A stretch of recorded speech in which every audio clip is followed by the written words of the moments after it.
the next part. So my phone stopped recording for a second.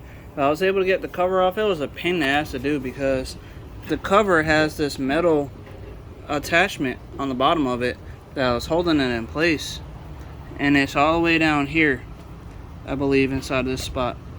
So like when I put the cover back on, you should see that metal piece right here. I think it goes into this spot right here. It was hard to get out, so I was able to do it. It took a lot of force, but I got it out. So this is the power connector that they were showing in the video. I think it's one of those one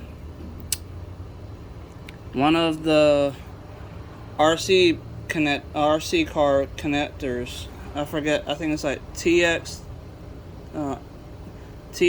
or something. I forget exactly the name, but they use these for 3D printers too. Like the Ender 3 has one of these, I believe. So this is positive, the red, then the negative is black, like usual, and then it even has a fuse, I believe, in here.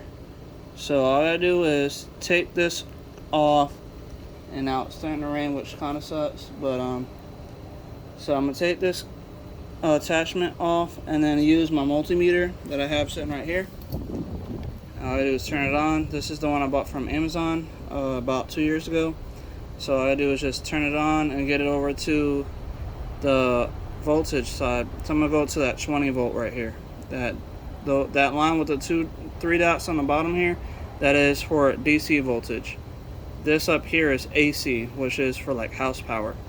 Either way, I'm gonna turn it on after I get this connected to that connector down there and see what the voltage is coming out. And all I gotta do is just turn. I got my key in, but it's off. So all I gotta do is turn to the on position, and it'll show the voltage.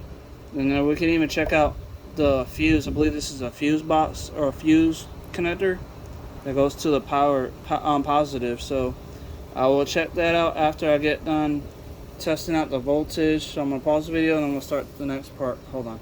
Alright guys, using both of my hands, I was able to wiggle and pull out the connector from touching each other. Now I got my multimeter. It's set up for 200 volts DC basically, because I know this is supposed to be over 50, I believe.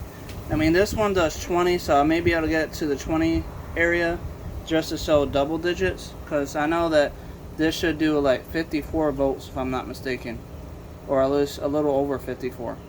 So I'm gonna stop this part, and then I guess we'll have to do a part 13. If this is 12, I'm not sure if this is 12 or 13. So if it is 13, then I'll be making a 14.